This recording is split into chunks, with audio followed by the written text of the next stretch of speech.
हर्ष रंजन जी, अब आपके पास आता हूं मैं कि ये मोटे तौर पर चीजें स्पष्ट दिख रही हैं।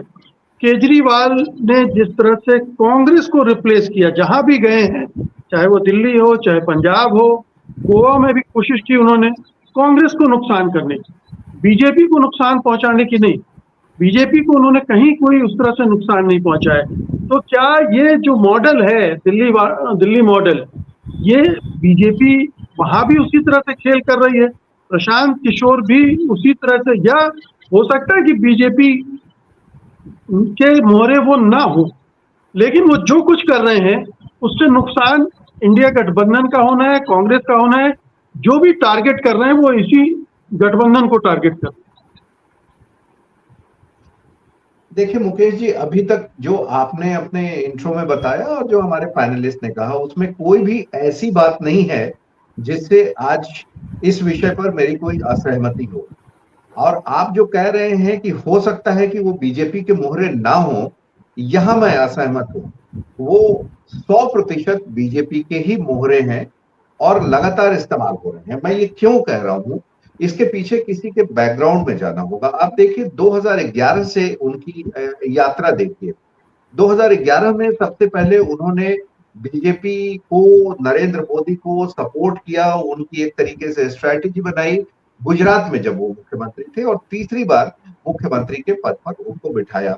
और उसके बाद हमने 2014 भी देखा, हमने उसके बाद 2024 भी देखा।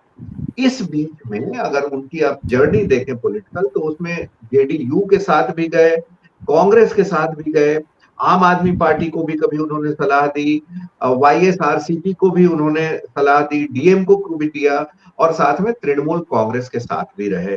मेरा ये मानना है कि अब तक जो राजनीतिक चरित्र या उनकी जो पर्सनालिटी के ट्रेड्स हमने देखे हैं प्रशांत किशोर के, वो ये है कि वो दूसरी पार्टियों में अक्सर सेंध लगाने जाते हैं और वहां से उनकी स्ट्रैटेजी को समझते हुए, उनकी आधारभूत संरचना को समझते हुए, उनके ऑर्गेनाइजेशनल स्ट्रक्चर को समझते हुए, वो बाद में आके अल्टीमेटली बीजेपी को सपोर्ट ही करते हैं। अब मैं आता हूं बिहार पे।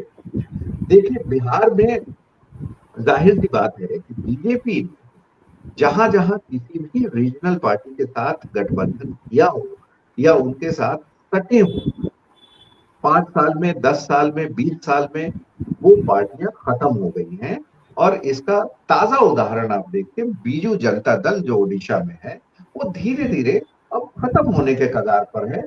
हो सकता है 10 साल बाद जो जनरेशन आए या जो वोटर आए, वो बीजू जनता दल को उसी तरीके से देखें कि जैसे एक बार हम लोगों ने असम में देखा था, रीजनल पार्टियों का उभार हुआ असम गण और उसके परिषद, बाद आज, ठीक जी बात है। जी, और आज आज कोई नहीं जानता है उसे।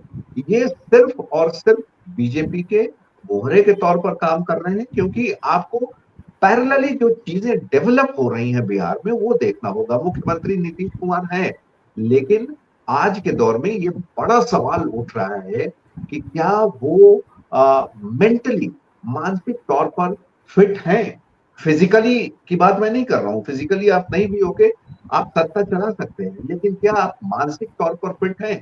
हमने वो तमाम वीडियोस देखे जिसमें वो चरण स्पर्श के मुद्रा में है। प्रधानमंत्री मोदी की तो फिर भी बात समझ में आती है कि देश का कोई प्रधानमंत्री है, हालांकि बराबर उम्र के ही हो, लेकिन अब वो आईएएस ऑफिसर, अपने क्लर्क, जो भी मिल रहा है। तेजस्वी यादव ने एक वीडियो जारी किया है और मुझे लगता है कि वो काफी वायरल है, लोगों ने देखा होगा।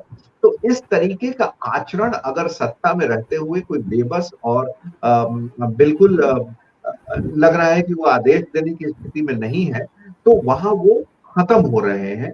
और जो उन्होंने अपना आगे का नेता बनाया किसी को, तो जी उसमें भी विरोधाभास है कि पहले कभी थोड़े समय के लिए बेटे को आगे किया, फिर अभी एक दूसरा नाम आया, तो वहां खत्म है। तो बीजेपी डायरेक्ट यहाँ हमलावर न होके प्रशांत किशोर के माध्यम से उन जगहों पर जाना चाहती है, उन कास्ट के बीच अपनी पैठ जमाना चाहती है, जो मूल रूप से आरजेडी का गढ़ है।